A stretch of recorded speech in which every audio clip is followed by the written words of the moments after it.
Hello everyone, very good evening to you all. So I am here today to continue with the topic, the electrochemistry in the second session. Welcome to SPSVERSITY. Keep watching our videos and like and subscribe so that we'll be happy and you also get a good content. Okay, let's move ahead.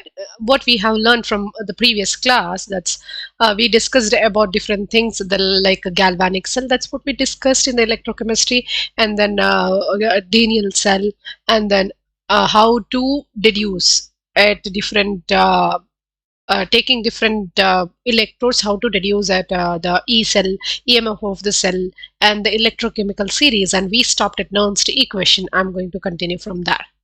If you remember what we have discussed in the previous class, this was a major content in the previous class.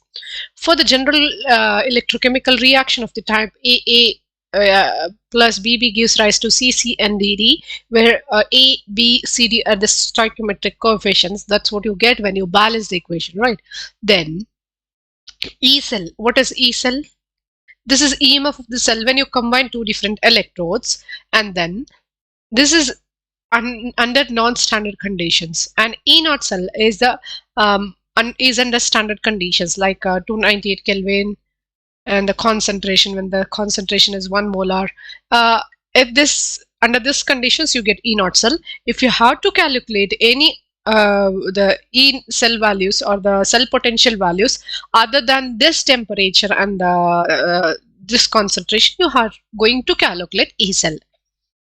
So which is equal to E0 cell minus RT. R is gas constant, T is temperature, N is the number of electrons transferred, F is Faraday's constant, and log concentration of the products to their stoichiometric powers over the product of concentration of the reactants over their to the power of their stoichiometric coefficients. If you take the Daniell cell, which we represent like zinc plus Cu2 plus, is going to give you Cu plus and Zn2 plus.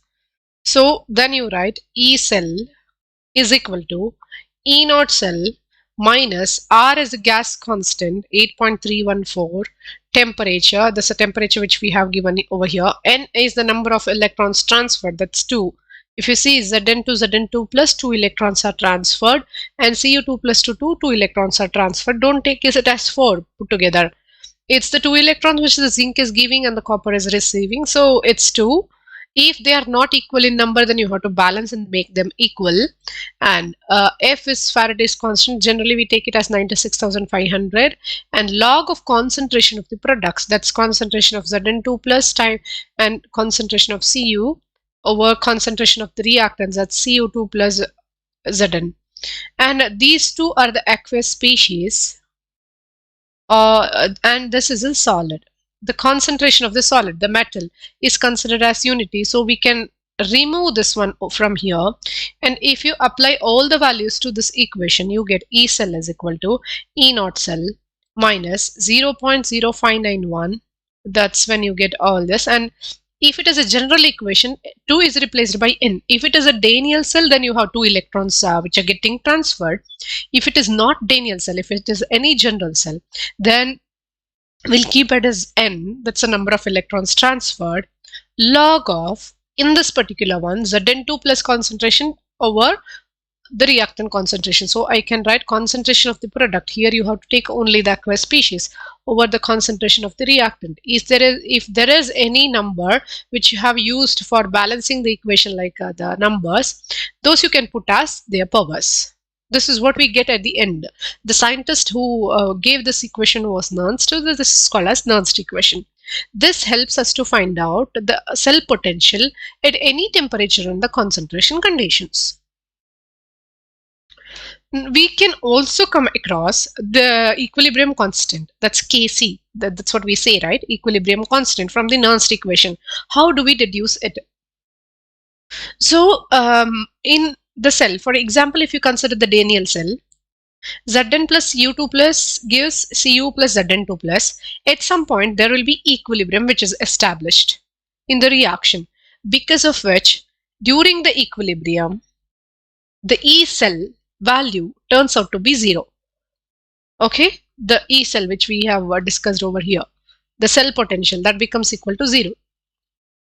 Then E naught cell is equal to, when E cell is equal to E naught cell, minus 0.0591 over N log of concentration of Zn2 plus, that's a product, over the concentration of the reactant. This is in the Daniell cell. And when this becomes 0, you have to rearrange so that you can bring this term, the negative term, the other side. So you get E naught cell, which is equal to 0.0591 divided by N log of concentration of the product divided by reactant at equilibrium is called as equilibrium constant, and which is given by Kc. So we define the equilibrium constant only under equilibrium conditions, and we know that the temperature is at 298 Kelvin. So we get this equation. So if you have to find out Kc, you have to multiply E naught cell by N and divide by 0.0591, and then you are taking the antilog of that. I think you got it. So if you calculate this, this comes out, you see the calculation, just to save the time, I have just copied it. Log Kc comes out to be 37.288, and if you take the Kc, this is going to become 2 into 10 to the power 37. So the general equation which we use is E naught cell, which is equal to 0.0591 divided by N log Kc. Every time in 2.303 RT divided by F can be replaced. Okay, that's what we can do. Oh, here whenever you see, this should be multiplied by 203.3. If you retain the LAN, but you can't do the calculations properly, if you retain the LAN, then you need not multiply it by 2.303.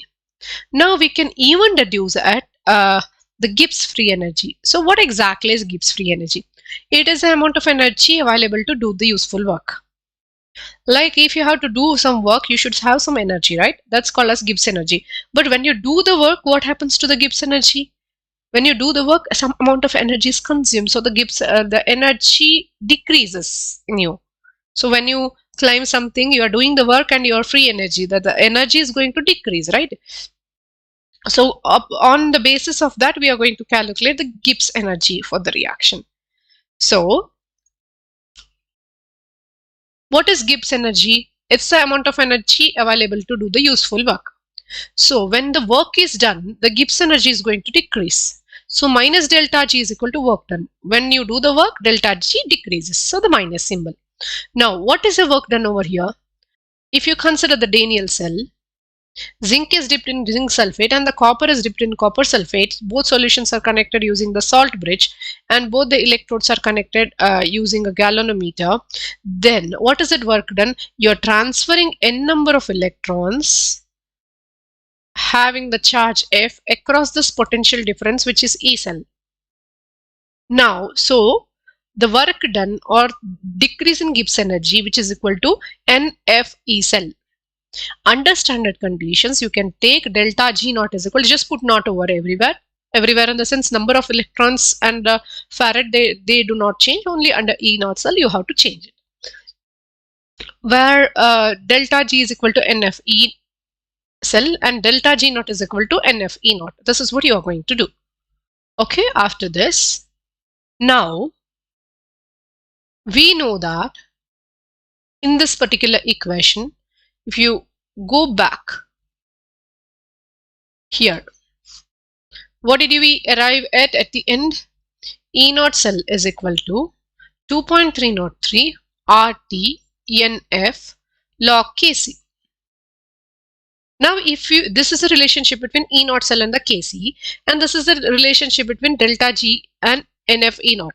Now, if you have to equate it, what you're going to do?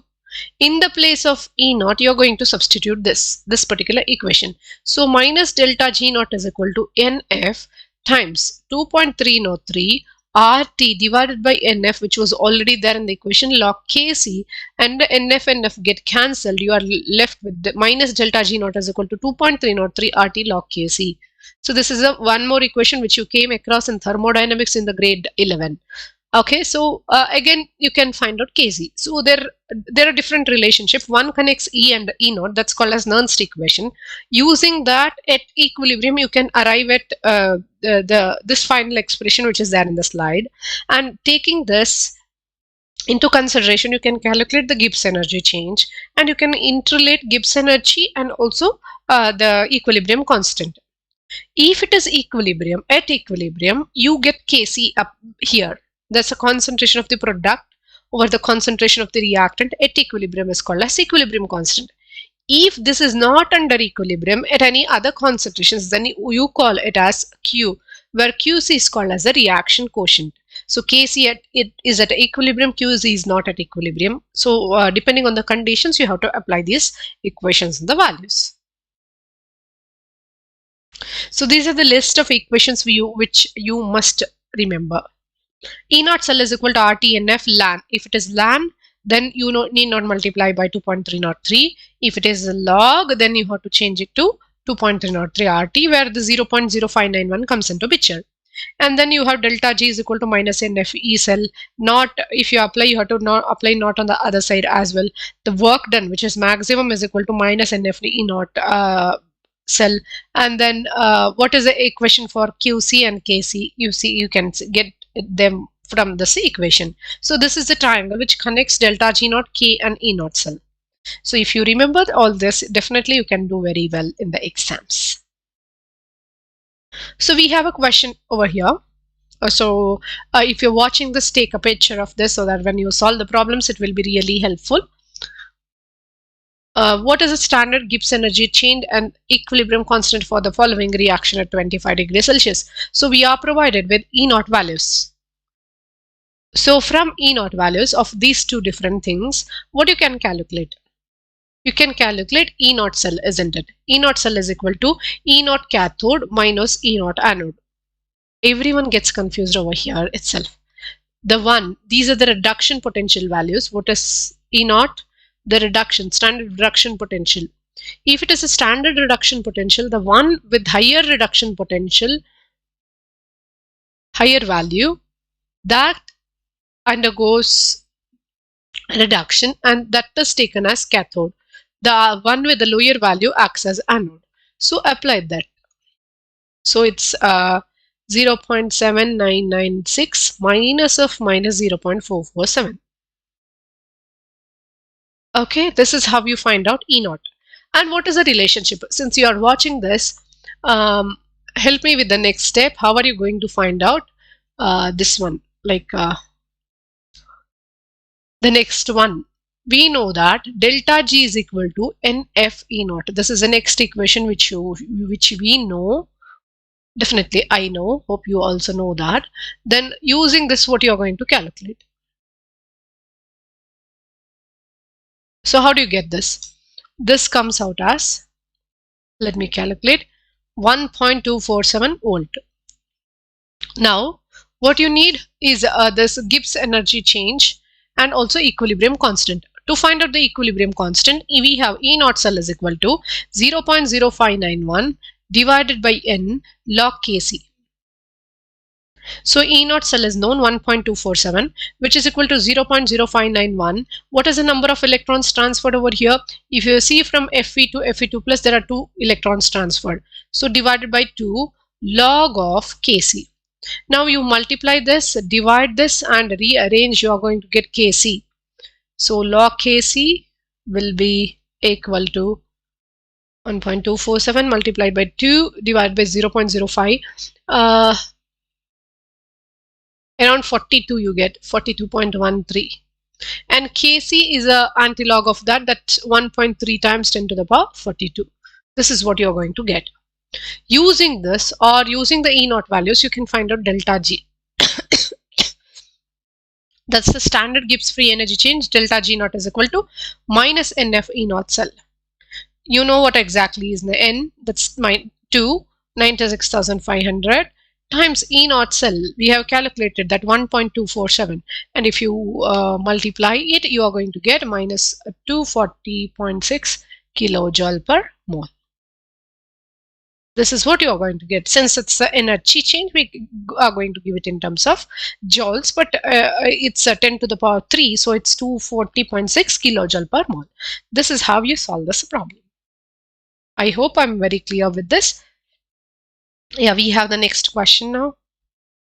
I'm going to give you a gap so that you, if you are watching this, please like the videos, and also just go through you can rewrite this, or you can solve this as soon after the class.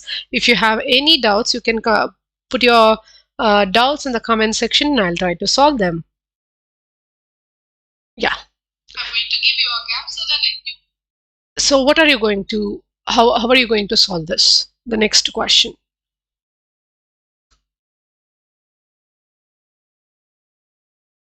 We have the next question. Consider the following reaction at room temperature. They have given you the concentrations as well as the reaction.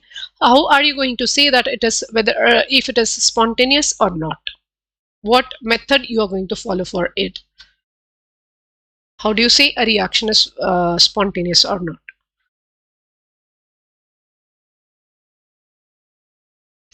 A reaction is spontaneous. How? If the Gibbs energy changes negative.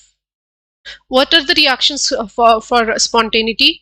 Delta G must be negative. If it is negative, then it is called as spontaneous. Let's calculate this. Okay, I can give you the cell potential, the standard electrode potentials.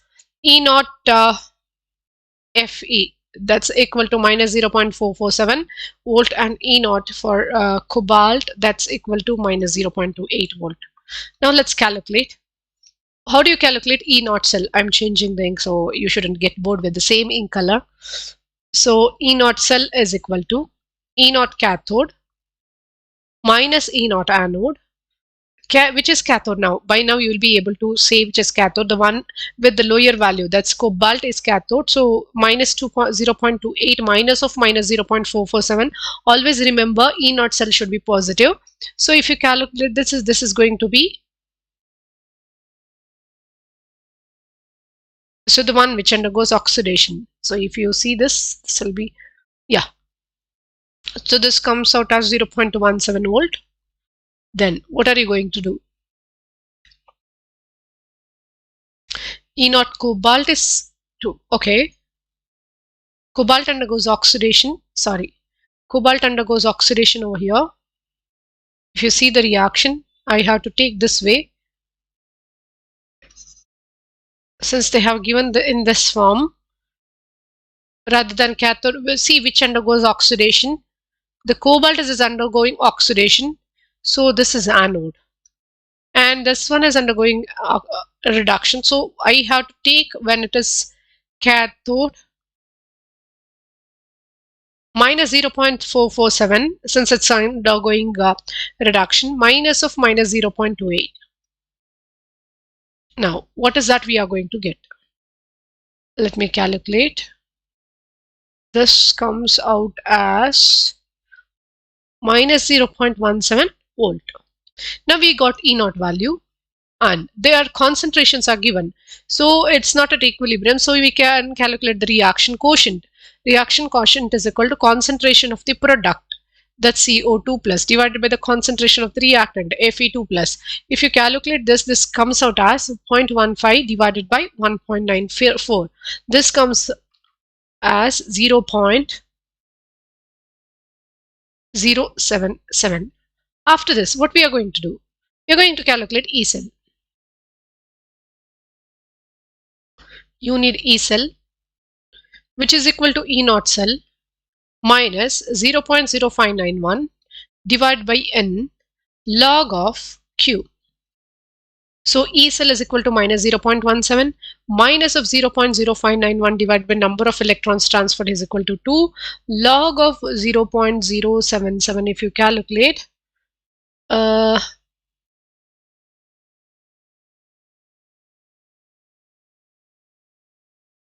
yeah, this is equal to minus 0.14 volt. Okay, now what is the formula for delta G? Delta G is equal to minus NF E naught. If, or I can also put minus delta G is equal to NF E naught. If delta G comes, if E naught is positive, then only positive and the negative can be negative. If this is when E naught is positive. If you have E naught is equal to negative, then the delta G is negative minus negative will be positive. So this is not spontaneous. So the E naught value which you're going to get over here, I'm changing the ink again. If it is the E naught value, if it is positive, then the reaction is considered as spontaneous.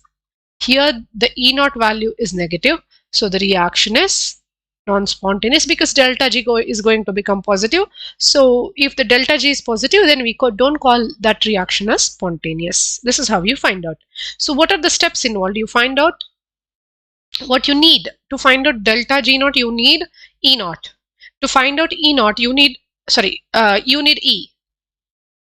If you need E, what you have to get, it should be E. If you need E cell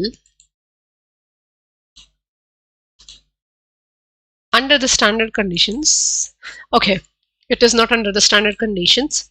Now, if you need E, you have to calculate E naught cell and the QC or KC, whatever is given.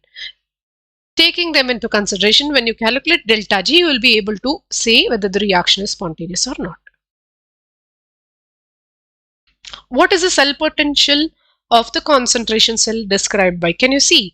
Both the cathode and anode are made up of the same materials, but there is a difference, that is zinc, the concentration at different the concentration of different electrolytes is different. So what do you do now? How do you calculate? What is the cell potential? How do you calculate?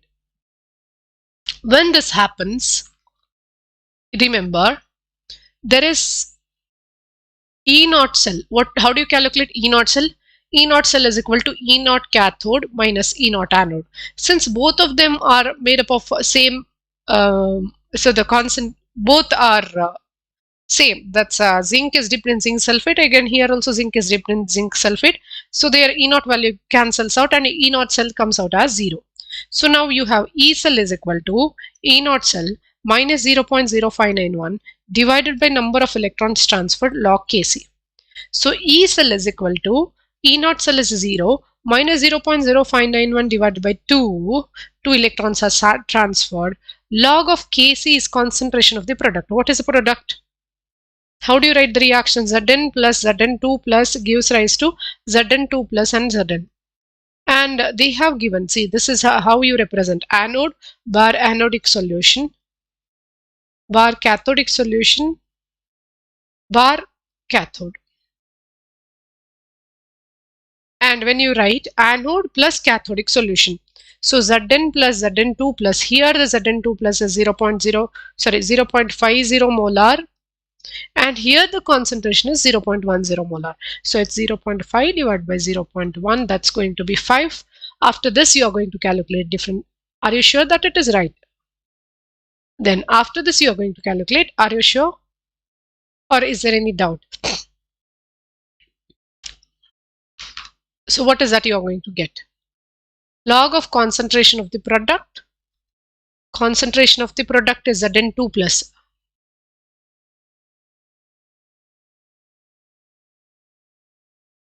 Which is the product here? 0.1 divided by 0.5. Now if you apply, you're going to get 0.021. Okay. 0.021 volt. Now, do you think the reaction is spontaneous? E cell is positive. If E cell is positive, delta G will be definitely negative as it is minus NF E naught. So, this reaction seems to be spontaneous. Now, we come across the next terminologies like the conductance of the electrolytic solution. What is conductance? What is the resistance? Or what is resistivity? What is conductivity? So, if you take any solid substance, what is resistance? What do you mean by you resist? You don't want that thing to happen. You resist it. You don't want that change to happen.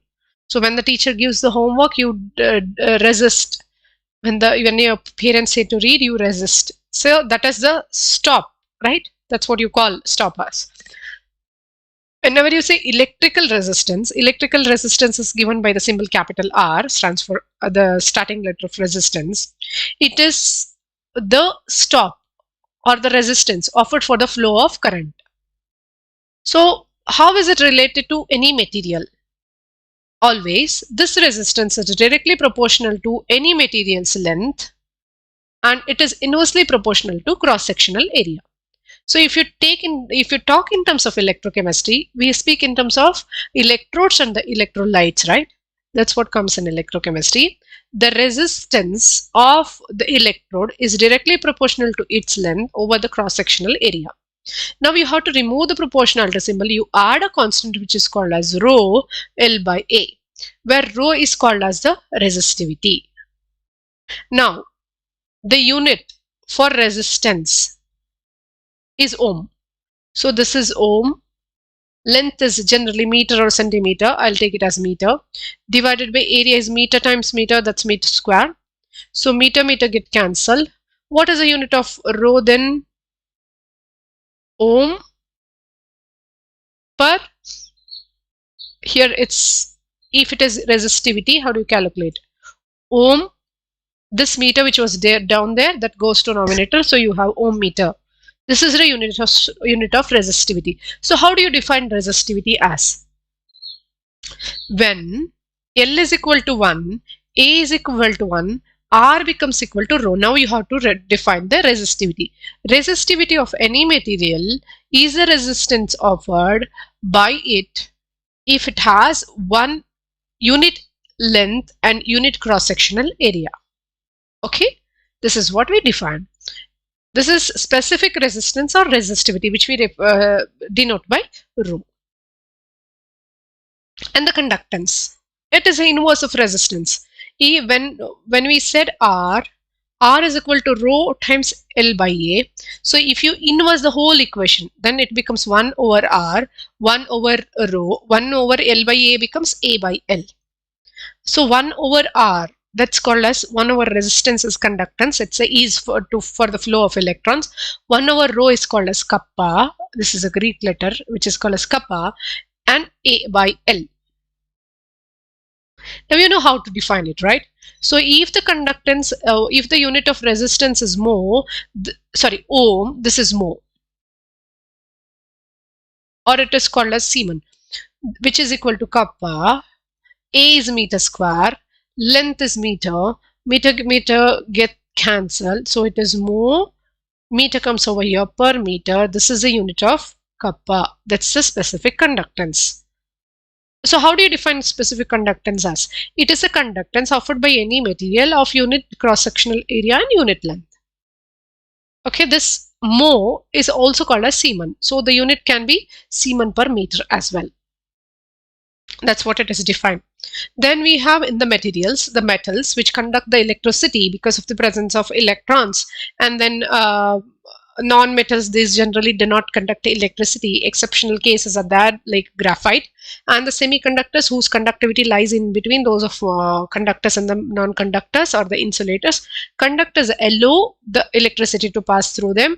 Insulators do not allow the electricity to pass through them. And then you have superconductors. These are generally show zero resistivity at particular temperature. Under particular conditions, they show zero resistivity, though they don't show any resistance to the flow of electrons, which are called as superconductors. Whenever we speak about the conductance, there are two types of conductance. One is metallic conductance, the other one is electrolytic conductance. Whenever we say metallic conductance, what is metal? It's solid. So the conductance in the solid forms, like the metals, that's called as metallic conductance. If the conductance is in electrolyte, that is in the solutions, in the molten state or the aqueous state, then it is called as electrolytic conductance. So generally when we define metallic or the electronic conductance, this is observed in the solids and this is observed in the solutions. So the metallic conductance depends on what? How do you say a metal is more conducting or no? That depends on the nature of metal. That is how many valence electron it is going to have. More is the number of valence electron, more will be the conductivity. That is nature and the structure of the metal. Number of valence electron and the temperature. What happens to the metallic conductivity with temperature? So this is the structure of any metal. Metal atoms are present and they have loosely bound outermost electrons which is free to move. So this is like a sea of electron, like this. Now, when the temperature increases, these start vibrating and the conductivity is going to decrease. The metal atoms start, because when the temperature increases, we know that the kinetic energy increases, but in the solid form they have the vibrational energy rather than they go and they keep moving, so the conductivity is going to decrease. If it is solution, in case of solution, it is also called as ionic conductance. A solution is conducting because of the presence of ions. So on what factors does this ionic conductance depend upon? One is the nature of the electrolyte, what type of electrolyte you are using, and what type of ions it is producing, and how thick the solution is. We know that the viscosity of the solution, if the solution is much thicker, then the ions cannot move easily. And what is the concentration? More is the concentration, more will be the number of ions produced. Whether it is strong or weak, that also depends.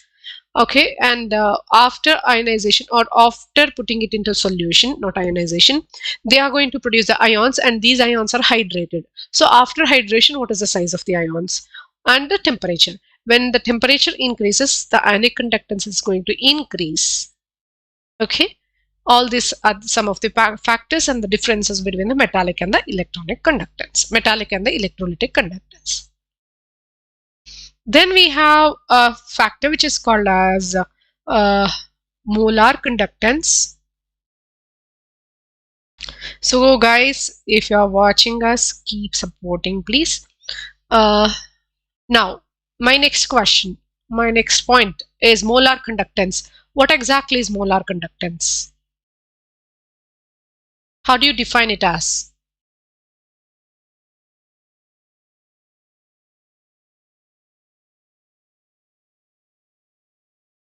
What exactly is molar conductance? You know that molar, when it comes to molar, what do you say? It is 1 mole.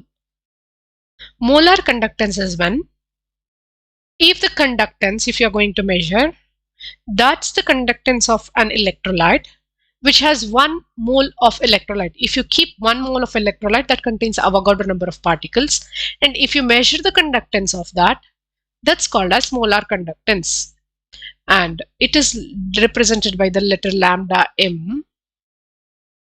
It is a conductance divided by concentration. This is how you get the formula for a molar conductance. It's the conductance of all ions present in 1 mole of electrolyte. So what's the unit? We know that kappa, the unit of kappa is Siemens per meter. The unit of concentration is mole per meter cube, if you say. So you cancel out the unit and you get Siemens per mole. And the meter cube goes to nominator and they get cancelled. So it is Siemens. This is not the right way to write. I'll erase it. Siemens. Yeah. Meter square per mole. This is how we write. Siemens meter square per mole. And when you do the problems, it can be also expressed in terms of Siemens centimeter square per mole. When you do the problems, you should be careful while you handle the units. And you should know what exactly is the concentration if it is given in terms of mole per liter. So 1 meter cube is equal to what? 1 centimeter cube. How these are related, all these factors you should know. 1 liter is nothing but 1 dm cube. How do you convert it into meter cube? 1 meter cube is equal to 1000 dm cube. So you should know the unit conversions. Okay, and 1 dm cube is equal to 1000 cm cube. Using all this, given with the units, like if it is meter square or if it is centimeter square, all this unit conversions you should be able to do. Yeah. Then we know what is conductivity. We know what is molar conductivity. And when you dilute a solution, what is dilution? You add enough amount of water. What's going to happen for both this conductivity and the molar conductivity? That's what we have to see. This is very important. And how do you solve this? So what is conductivity? I'm speaking about the solution now, not the solid material. So how do you define conductivity as?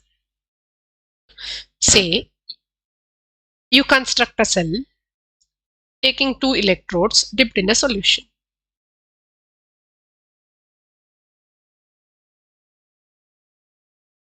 And G, that's the conduct.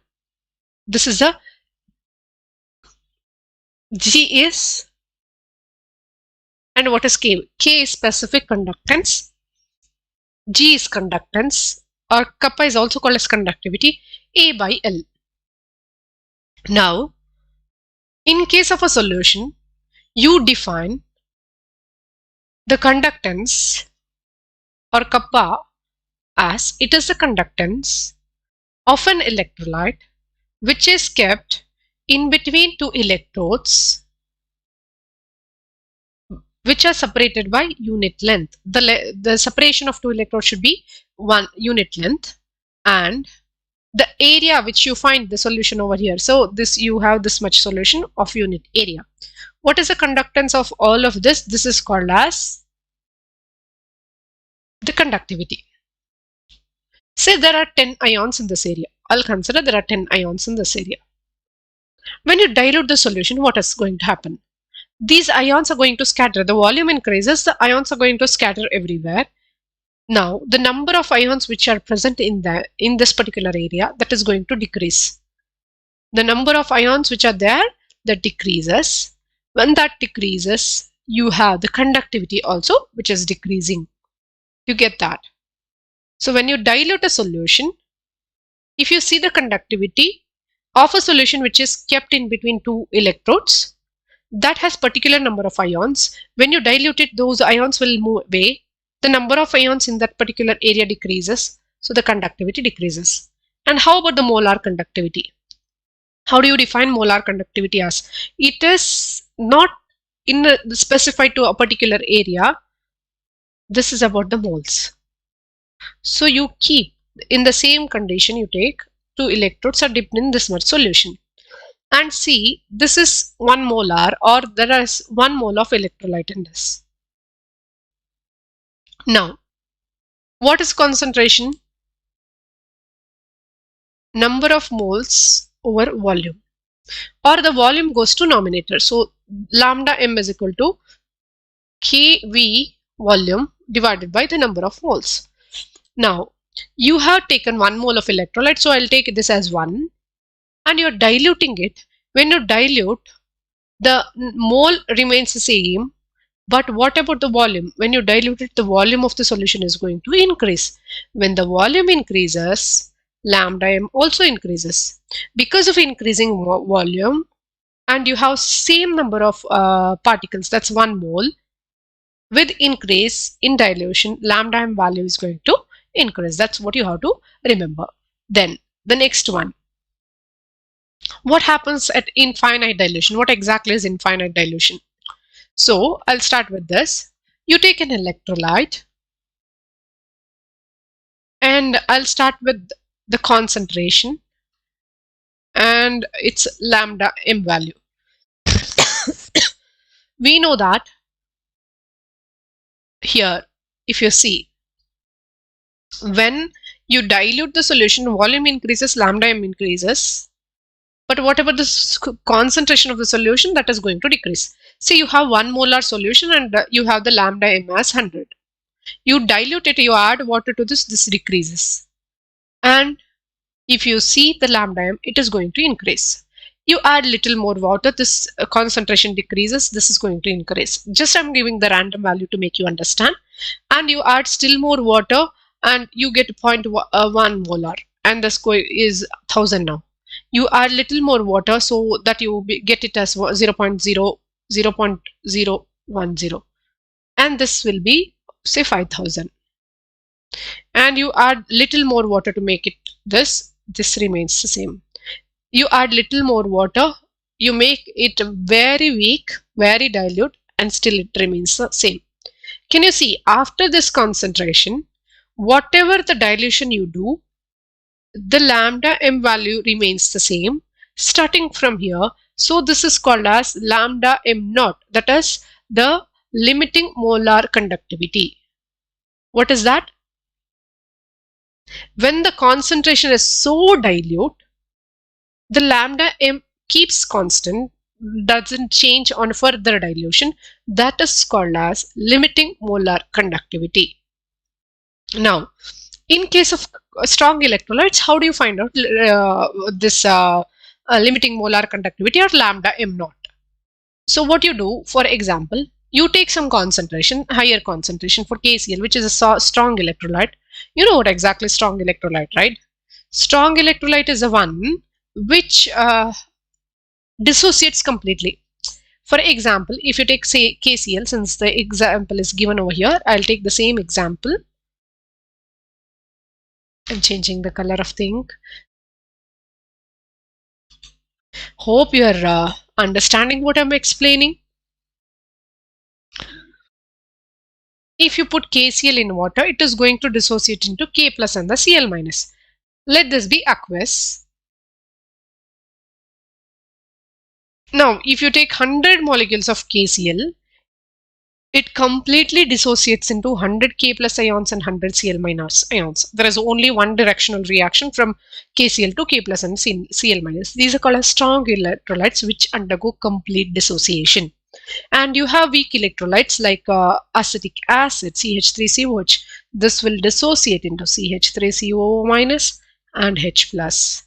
That means if you have taken 100 molecules, only 1.3% of this dissociates. That means, say for example, 10 molecules will dissociate and rest will be in the same form. So there is a partial dissociation, not complete dissociation. So you have two-sided arrow where the reactants, the acid changes to H plus and the corresponding ion, they combine back to give the acid. Okay. Now, if you take the strong electrolyte, you start from here, that's KCl at higher concentration. When the concentration is decreasing, that means you are diluting the solution, so the concentration is coming this way and the lambda m naught goes on increasing. That's what we defined, right? With the decrease in the concentration, the molar conductivity value increases, so it reaches some point over here. Or if it stops somewhere, you can extrapolate this graph and get the value of lambda m for strong electrolyte, lambda m naught. If it is a weak electrolyte, then whatever it has dissociated is going to combine back, and after a certain dilution, this won't cross this y-axis, because after certain dilution, all this won't dissociate at all. So you get the concentration, the lambda m naught very high. When you get this lambda m naught very high, this is not going to, the graph is not going to touch the y-axis. When it doesn't touch the y-axis, you won't be able to calculate limiting molar conductance. This is the difference between the strong and the weak electrolyte with respect to limiting molar conductance. If it is a strong electrolyte, you have lambda m is equal to lambda m naught minus A is a constant root C, where C is the concentration.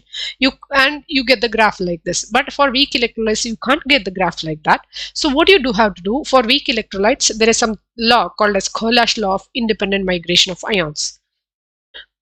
Taking into account of these strong electrolytes, you will be able to find the lambda m naught for weak electrolytes. That's what this says. Do you get that? So, limiting molar conductivity of an electrolyte is the sum of individual contribution of the anion and the cation.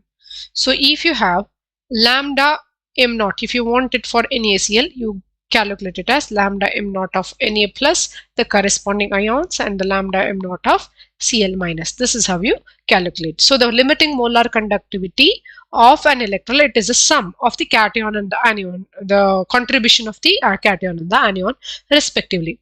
So by this way, if you have different strong electrolyte, you make the combinations of them so that you get the individual value for CH3CO minus and the H plus, and then you add them. So this is how you find out the lambda m naught for weak electrolytes. And also you can, using this, you can find out the Degree of dissociation of weak electrolytes. How dissociated the weak electrolytes are in the solution, that also you can find out, which is called as alpha. The lambda m, that's the concentration. The limiting, sorry, this is a molar conductance over the limiting molar conductance. Sorry for that. The molar conductance over the limiting molar conductance is going to give you the degree of dissociation, and Ka, that's for weak electrolyte, the acid dissociation constant is equal to C alpha squared divided by 1 minus alpha, where alpha is called as the degree of dissociation, C is the concentration. Then we come across the next type of cells, which is called as electrolytic cell and the electrolysis. Electro in the sense current, lysis in the sense breaking. By passing the electricity, you are breaking an electrolyte into different ions. This is called as electrolysis. Okay, so here in the electrolysis, you are going to use electric current and bring about the chemical change. It is the reverse of that what you studied in the galvanic cells. And the electrolytic cell is a device which converts, which brings about, which brings about the chemical reaction by using the voltage. So how do you construct the electrolytic cell? And what exactly it is? If you remember the previous session, then you should know that. Yeah. If you remember the previous session, it's very clear that in case of galvanic cell, you had two different electrodes in different compartments. In case of this one, in case of this electrolytic cell, you have two different electrodes in the same compartment. Hope you're getting what I'm saying. Okay. Now, in this, what you're going to do? You're going to take anode and the cathode, and you're going to keep them in the same electrolytic solution. Same solution. For example, if you take copper, which is impure, it should be taken as anode, and the pure copper, which you can take the metal rods or the plates, that is taken as cathode. When you pass the electricity, what is going to happen? The copper, which is present at the anode, that goes to the solution in the form of copper 2 plus, and the copper 2 plus from the solution that accepts electron and gets converted to copper, which deposits over cathode. So the impure copper is converted into pure. So the copper is oxidized over here, and that is deposited at cathode. Okay, this is used in the extraction of in the extraction process of different elements in the series. So whenever you say the electrolysis, there are two laws which govern how much amount of the electrolyte has been used, how much amount of substance is being electrolyzed. So there are two laws. The first one, these are called as Faradays laws. The first, so Faraday's first law and the Faraday's second law. These are the two laws. And how do we define them, and what exactly are they? That's what we are going to see now. Here. Yeah. So the amount of substance discharged at electrode. So you pass some current over here. When you pass current, some amount of the substance from anode goes to the solution, and from solution some amount of substance gets deposited at the cathode. So the amount of substance, which the mass or the amount of substance which is discharged at anode or deposited at cathode, that is directly proportional to what is the quantity of electricity you are passing. If you pass more quantity of the electricity, more amount of substance will be discharged or deposited. This is what it means. That's the first one. So the quantity of electricity which you are passing, that's directly proportional to the amount of substance. Actually, this is the inverse amount of substance discharged or deposited.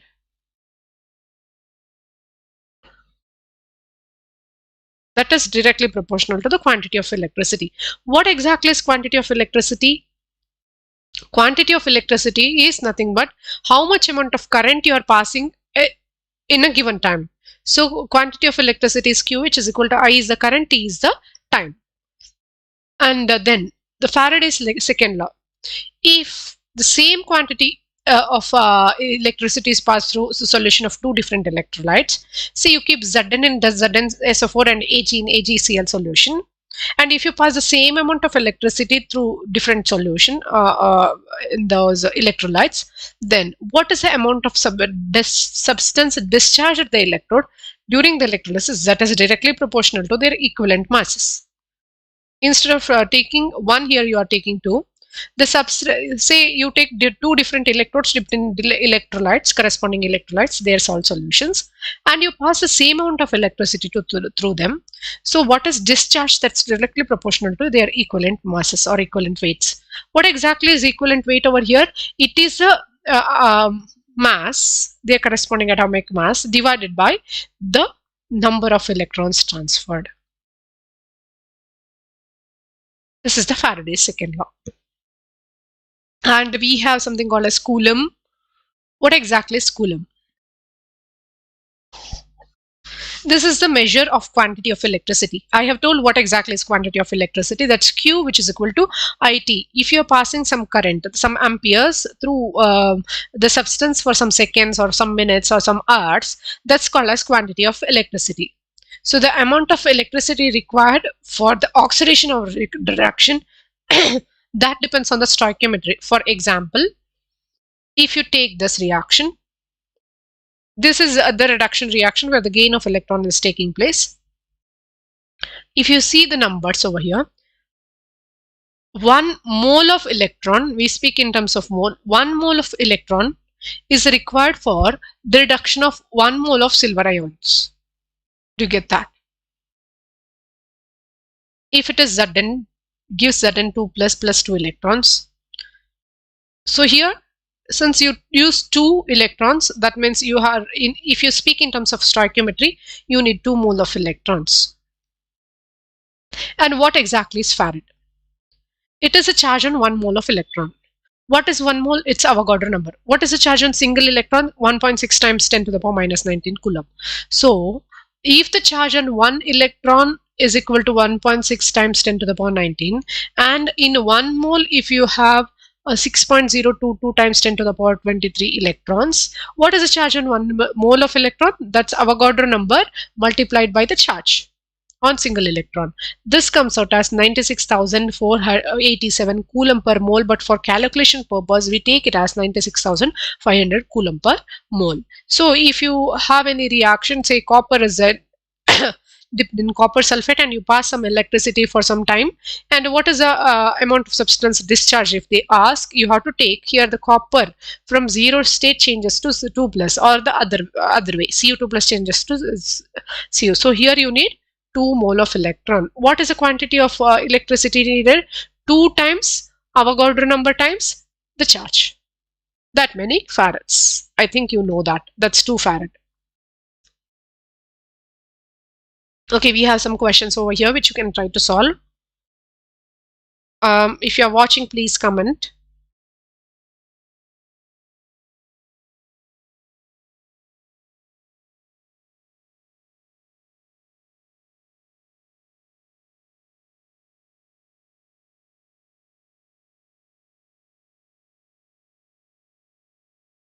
Yeah, I am waiting for your answers. Please answer.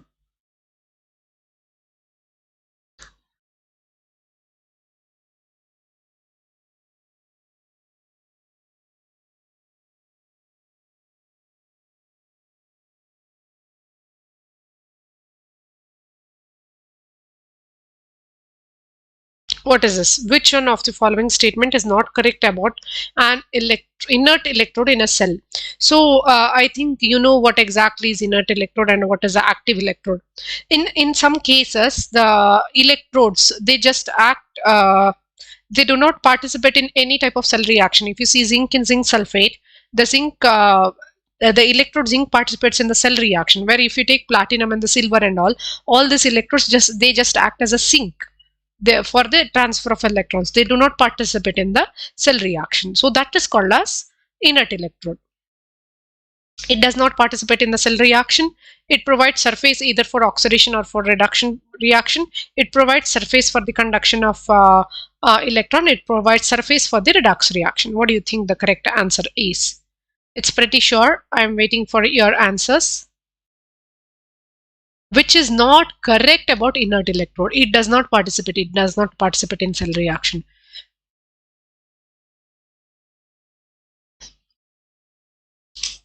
What do you think the answer is?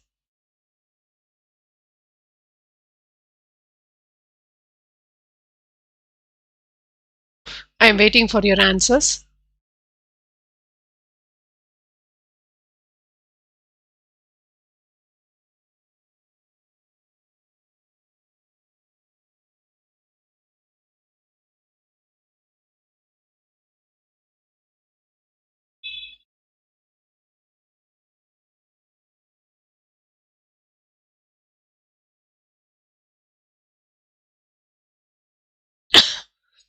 It will not participate in the cell reaction.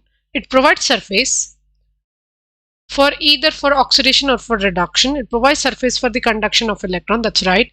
But it does not participate in any of the redox reaction. So this is not the correct statement. Which will not conduct electricity in the aqueous solution. Whenever you say the aqueous solution, they should produce the ions, right? Copper sulfate is ionic compound, produces ions. Common salt is the NaCl that produces ions, Na plus and the Cl minus.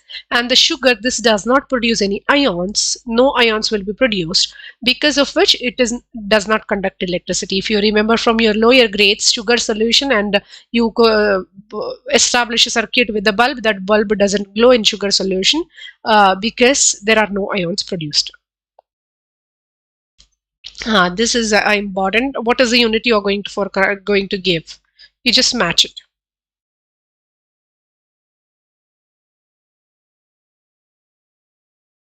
It's quite easy. Whenever you say equivalent conductance, cell constants, conductance, specific conductance. The equivalent conductance goes with the moles. Wherever you have moles, it goes. Conductance or the cell constant goes with the centimeter per centimeter. What do you have? Conductance. It is the inverse of resistance. That's per ohm. Specific conductance. It is per ohm per centimeter. This is how you match. Okay. If the standard electrode potential of, they have given the E0 value for a single cell, that's 0.34 volt. What is the electrode potential of 0.01 molar concentration of Cu2 plus is? So how do you calculate? This is from Nernst equation for a single cell. E is equal to E0 minus 0. Okay. By N log of 1 divided by M plus or M2 plus concentration, whatever it is. So how to get it? How do you apply and how do you get the values?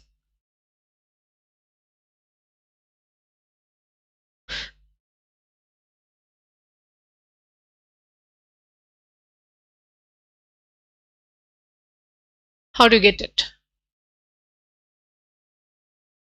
So it's 0.059, sorry, 0.34 minus 0.0591. Number of electrons transferred over here is Cu2 plus, that's 2 electrons.